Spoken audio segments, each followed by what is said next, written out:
Hola, em dic Hipàtia. Soc filòsofa, astrònoma i matemàtica. Vaig néixer a Alexandria en algun moment del segle IV. El meu pare era ateu, astrònom i matemàtic, professor de la Biblioteca d'Alexandria.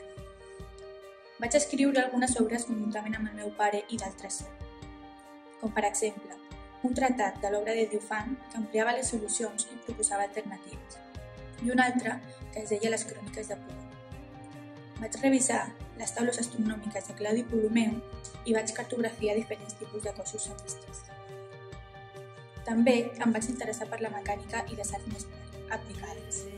Vaig construir un astrolabi pla, un aparell per destil·lar aigua, un hidroscopi i també un hidròmetre. També vaig inventar un aeròmetre, que servia per mesurar les propietats físiques dels gasos. La Biblioteca d'Alexandria era un model de diversitat cultural, religiosa i ètnica. Jo era mestre d'Orestes, el prefecte d'Alexandria, cristià i gran defensor de la convivència. Jo era pagà, no tenia cap religió. Per tal, vaig ser perseguida pels cristians de l'època.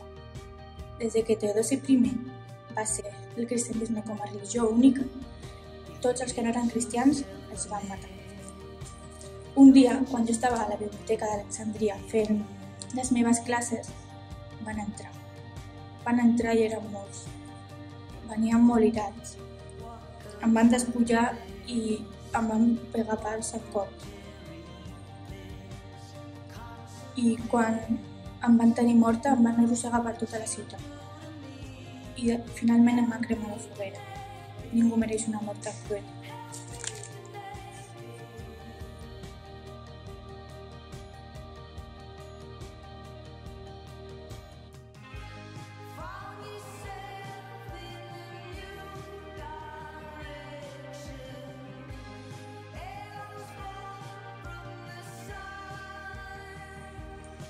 Bon dia, soc Emily Amy Noden. Vaig néixer el 1882 a la localitat d'Orlànger.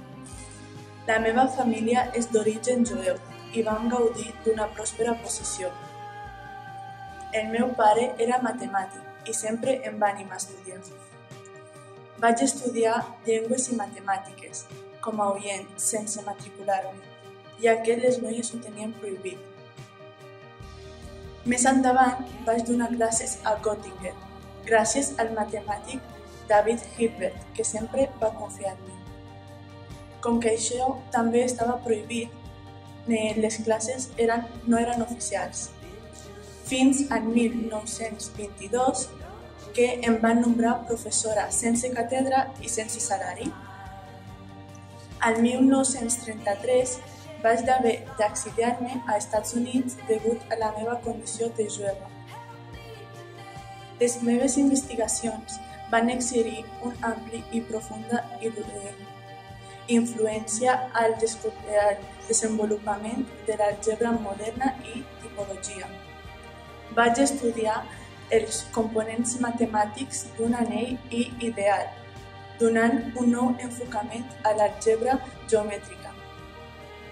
El meu descobriment més important ha sigut el teorema de Noether, que relaciona la simetria d'un sistema i la magnitud física que hi conserva. Al 1935 vaig morir i grans científics com el mateix Albert Einstein han alabat les meves aportacions matemàtiques, que són imprescindibles, com per exemple per explicar la teoria de relativitat.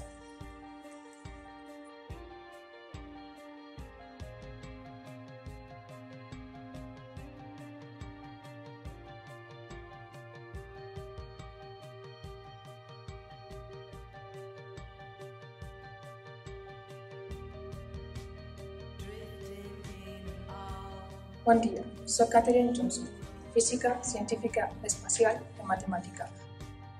Vaig néixer el 1918 a Virgínia Occidental i des de molt aviat vaig mostrar talent per les matemàtiques. Em vaig graduar als 14 anys i als 15 vaig ingressar a la universitat.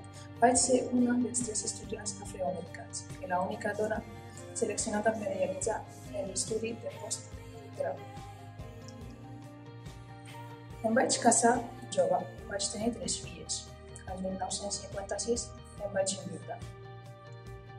Però vaig tirar endavant gràcies a l'ajuda de la meva mare. Em vaig tornar a casar el 1959. Vaig entrar a treballar a la NASA com a calculadora i vaig calcular la trajectòria del primer vol espacial tripulat. També vaig fer els càlculs de llançament del projecte Recon. A la NASA vaig patir de dos tipus de discriminacions. Per ser dona i negra. Havia de caminar més d'1 quilòmetre només per poder anar a lavabo de dones negres. Afortunadament, això aviat va canviar. Els meus caps van confiar en mi i em van ascendre.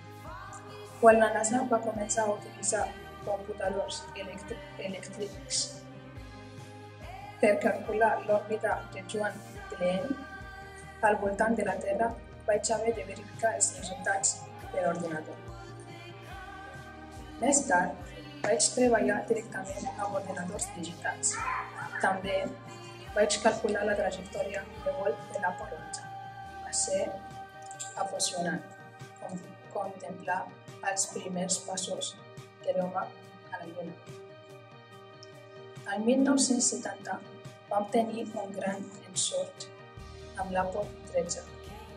La missió va ser agotada i vaig estar a la NASA ajudant a la tripulació a tornar fora de perill de la Terra. 4 dies més tard, he guanyat molts premis, entre els quals alguns molt importants accedit per la NASA, i també la Medalla Presidencial de la Llibertat de 2015.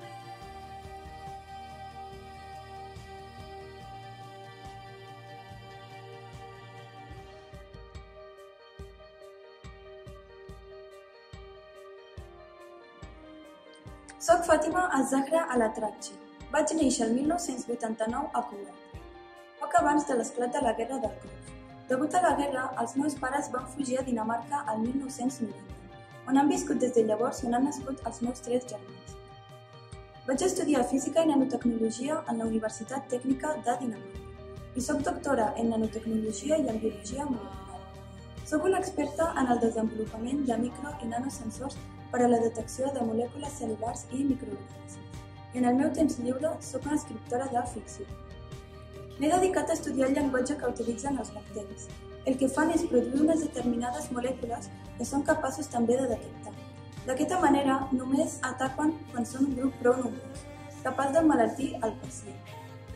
La tecnologia que he desenvolupat pot fer un diagnòstic en 30 segons.